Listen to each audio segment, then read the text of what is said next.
So, good evening, everyone. Once again, we are all here gathering this time to do this chanting and also show our respect to the Buddha, Dhamma, and the Sangha. So, tonight's chanting, particularly, would like to dedicate Yvonne's father, who just passed away, almost to the 102. So, do you want to say something? No? Okay. So this is this chanting we will be doing the extra paper that I printed out. So that will the one that we're going to do and dedicating this merit to his comfortable departure. So before that chanting, just would like to give some reflections on the Dhamma to reflect on, so that it will be more beneficial. So that at the age of the 35, the Buddha attained the enlightenment, and he went to teach the 5 ascetics for the first time. And that teaching is known as the Dhammacakkappavattana Sutra, first the discourse of the Buddha. In that first discourse of the Buddha laid down that existing beliefs, the extreme towards the essential pleasure or asceticism. The Buddha was saying that these 2 paths are not the right path for the liberation. Then he further saying that after practice on those 2 paths and realizing that these are not the right path, then he went on practicing and attained liberation or enlightenment. And that enlightened moment, what he enlightened was that the 4 Noble Truths.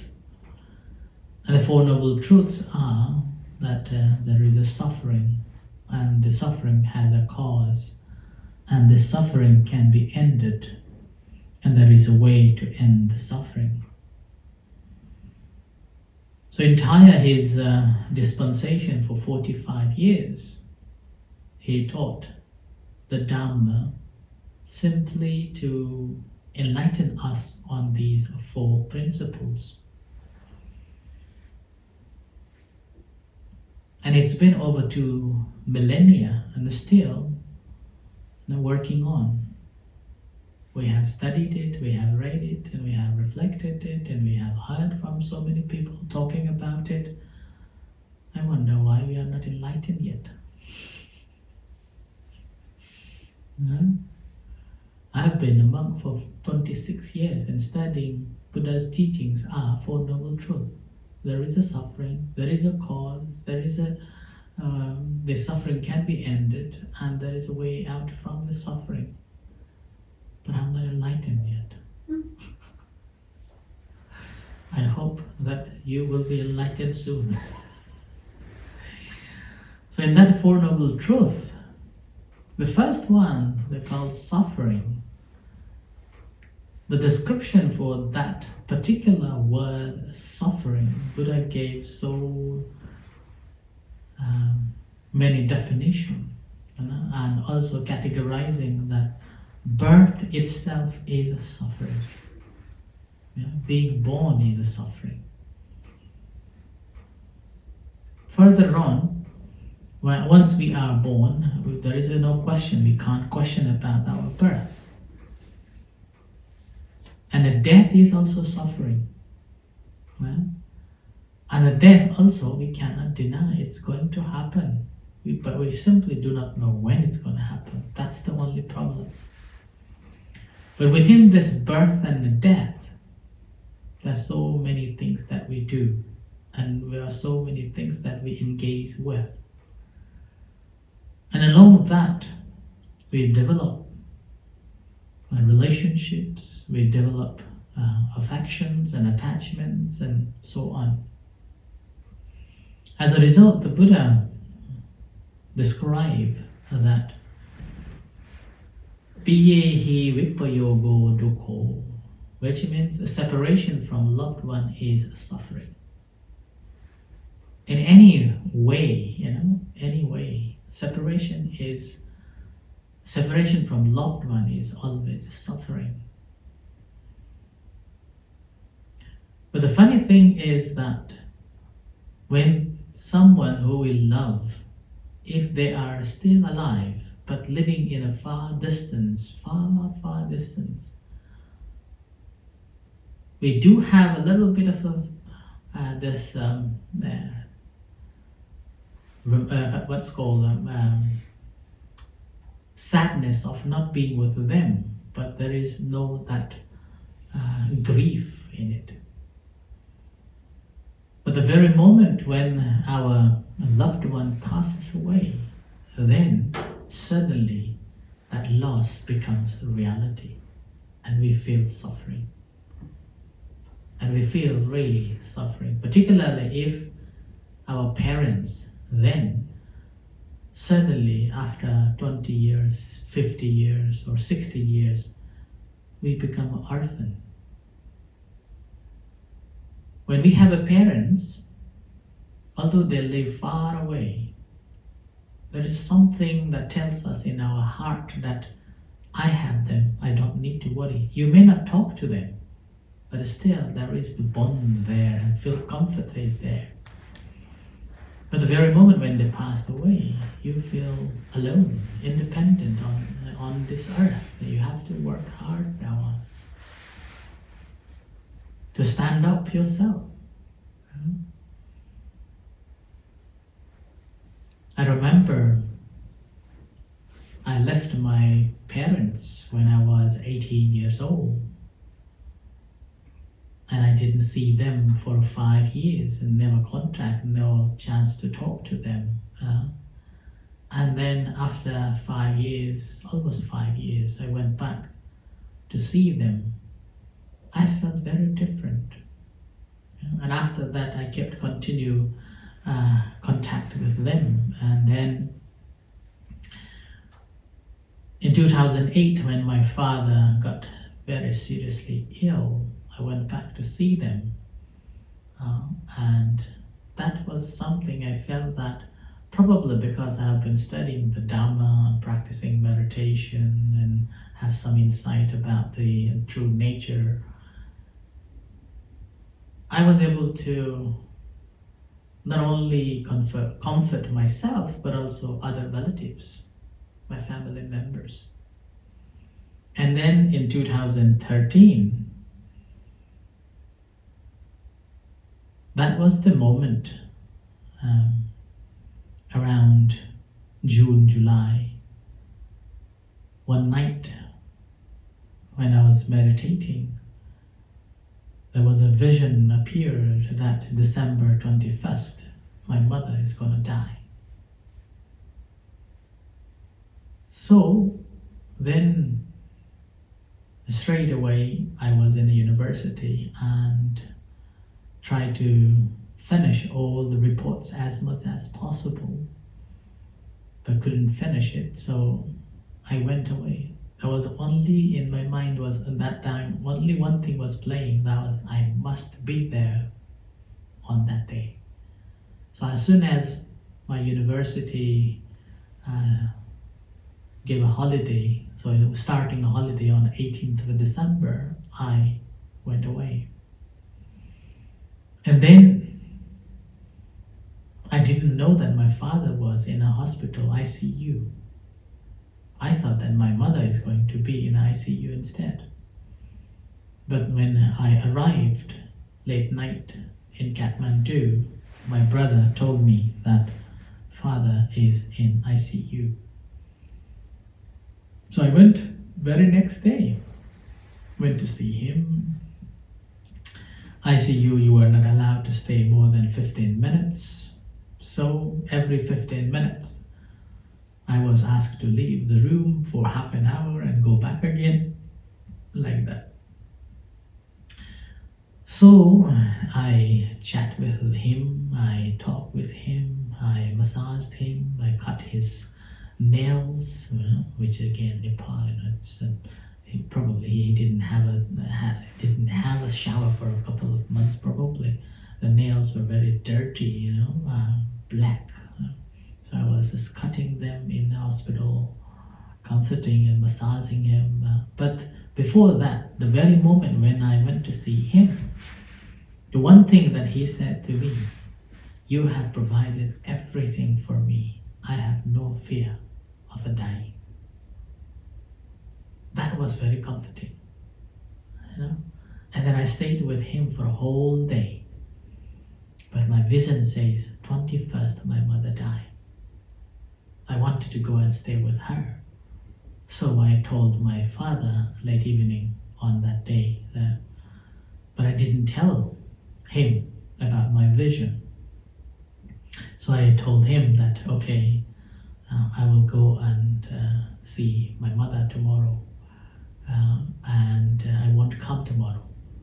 So I'll go tonight and then I will not come tomorrow. So that was 21st. I wanted to be with her. So then my father said that, yes, your mother also very ill. Go and see her. That was my last conversation. So I stayed on 21st at home. My mother didn't die.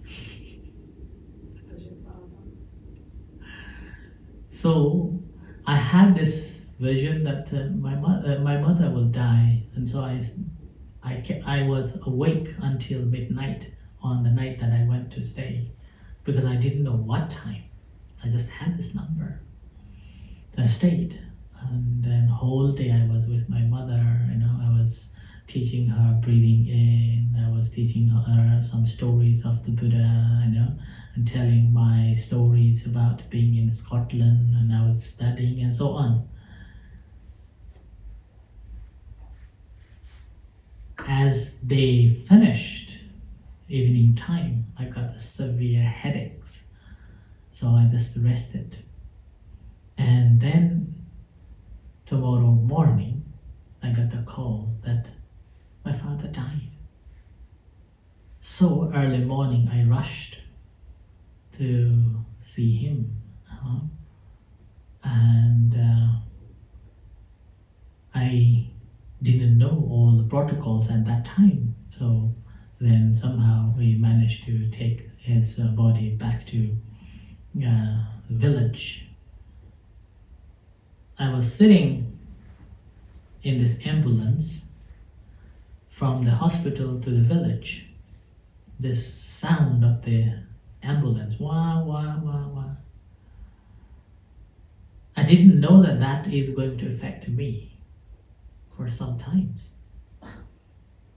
So after cremation, but I wasn't that sad when my father died, because that time I was like very onto meditation, and I was very aware of all the sensations, and then I was watching this grief, and then there was a sense of I wanted to cry, and I was able to catch these feelings, and there wasn't cry. I was just aware of everything. And after the funeral finished, and I stayed about 46 days. That's simply because my mother again went. So my mother was just fainted again and again, so I decided to stay. And then after 45 days, I came back to do my study. I couldn't concentrate. Whenever I heard this wah, wah, wah, suddenly this heart becomes so strong, and feel so numbness there. And then I again started watching this feelings, and I went to university, and I had to submit this report, and I couldn't concentrate to write it down. So then I thought that, okay, if the university has this free counseling service at that time, but not now anymore because of the lack of the funds, it's cut down. So I went to see this counselor, and so she gave me a couple of days of appointments. But before that, so she spoke with me briefly. The way she was asking, the way she was talking to me, and I felt like, goodness me, that's my job. That's me. I'm a Buddhist monk and I'm learning meditation, and that's my job. Now she's doing. And that was the ending. I regained straight away. And then suddenly there was a sense of feeling that when I am standing in a good position, my parents will be happy. They will die happily, so I don't need to worry. If I am in a bad position, then obviously they will be worried and they cannot go further. Right? So that was the moment. So then I didn't go back to the counseling. I just did meditation, I just did a chanting and dedicating of merits, and I regained it quickly. So that's why this is the very important fact here, that I can't deny, and we cannot deny, that when someone who we loved one passed away, there is a grief. And this grief, overcoming from this grief, depends on each and individual's relationship with that person, how deeply you are related, and in the meantime, how much do you understand the nature of the reality. If we understand the nature of a reality, then there will be no problem. Like when the Buddha's father was about to die, and the Buddha's father was about to die, he was in a deathbed, and the Buddha was called, and the Buddha went to see him in his deathbed. Then the Buddha told him that don't need to worry. You just go on your way. When Buddha said so, his father's mind was clear. So he just passed away peacefully. So like that, it's very important that we stand up in a right place when we are in that, and they will be happy to see. So that's why this is the one thing. And another thing that we have to remember, that which normally I used to say to people, that suppose our parents can see us after they passed away, and we are grieving deeply. What do you think they will think? They will be very bad, no? They will be in a very bad situation because of we look at them. They, look at my child. She or he is having suffering. Think about when we are sick. They cannot even sleep. If we are in that state, they won't go further. They won't be able to go ahead. Yeah? And that's the one thing. And then now the another one that now this is again, which again I normally relate to the Buddha's teachings in it, that when we look at the ancient civilizations that we know about, let's say Egypt or Harappa or any other civilizations, we know about their civilizations and their way of thinking based on what is buried next to them. So in Egypt, all the mummies has got so many stops around. And that is basically the concept that once they passed away, they are going to use these things so that they will not be poor in next life.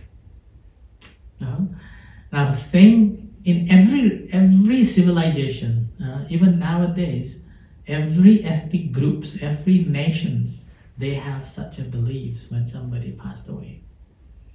You have to give something. You have to keep something for them. In 2019, I was in the very dense forest in Thailand, border to Myanmar, for 4 months. Although Thailand is supposed to be a very hot country in dense forest, there wasn't any day that there wasn't any rain. Every day raining and very damp and cold, but I stayed there. And there is this people, those who are living in the forest, they have this belief that when they die, so you have to put something underneath as the vehicle that taking you next life. So when somebody going to die, they normally save the money or save a gold. And they even put the golds in there underneath their body, and then they don't burn it. So they dig and then put the gold or money or silver and other tools for the agriculture and bury there, and then covers with the other materials. Now they have also, now modern days, whenever people know that this ethnic group, when somebody dies, they put some golds or money, and there are other people looking, treasure hunting. So as a result, they have come up with a new idea that burial only happens in the night. So, and then only few people will take away and then bury it, hoping that they will not dig it out. Like that. And the same, now after I studied about these different way of dealing with the death and then life after, I found that the Buddha said it in the Singalavada Sutta. He said that our parents always have this wish that among the 5 wishes, the 4th one is when they are old and sick, children will look after. That's their wish. And then the 5th one is that when they passed away, my children will make merit and dedicate to them. So that is the one. Right? So that's why in Buddhism, it's always encouraged us to do meritorious deed and transfer or dedicate this merit to them as a part of this ritual. Now this I found very helpful, like in the West, in here in Scotland or in Europe. I have seen mainly European side. After cremation, you have a reception and done. Done.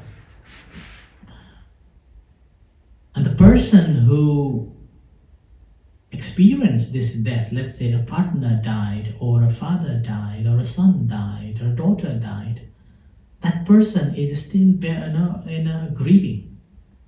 Bereavement is there, but they don't have a support.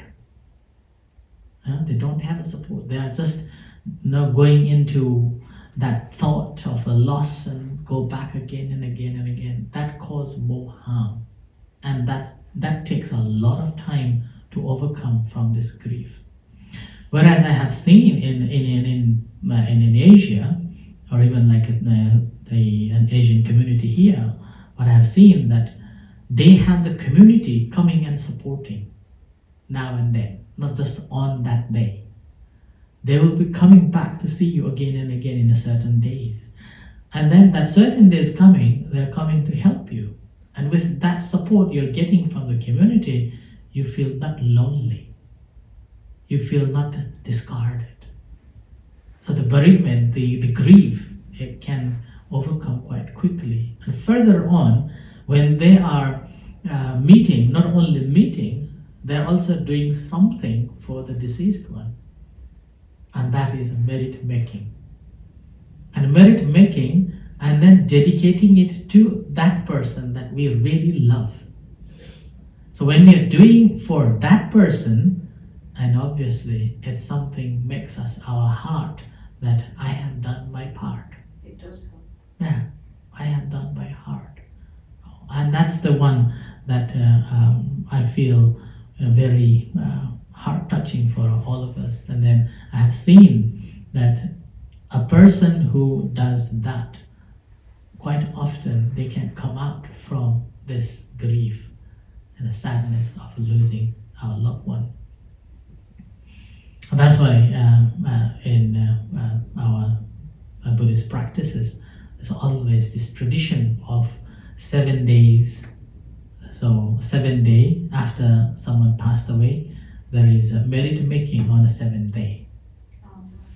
So giving a dana, and then transferring this merit, dedicating this merit to that person. And then in my tradition, or my Nepal, in Nepal, 7 days and then 12 days. So on the 12th day, all the family will come. You will know, you won't have a chance to think about that person, because you will be very busy welcoming, talking, and then support that you are receiving from all the families. And then 45 days, and then three months time. So in Sri Lankan tradition, 7th day and 3 months time. In a Thai tradition, again, there is no fixed date for the 7th or 10th day, but as soon as someone passes away, then normally they come to do the dana of at least 3 days. Yeah. And then the 3 months time, or 100 days.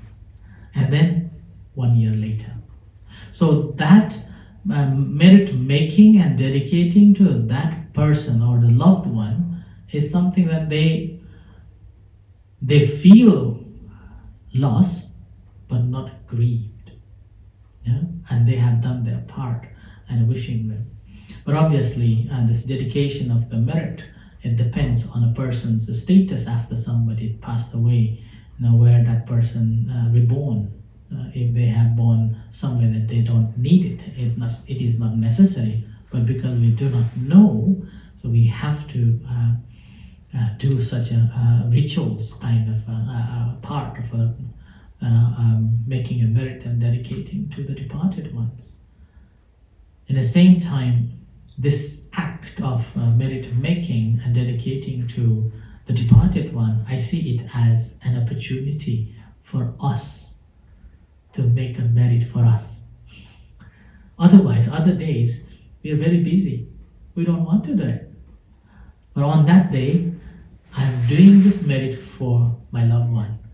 So I have this opportunity to accumulate a merit for myself. So that's why this is another perspective that we take it on, and we can overcome. But end of the day, we have to remember that death is certain.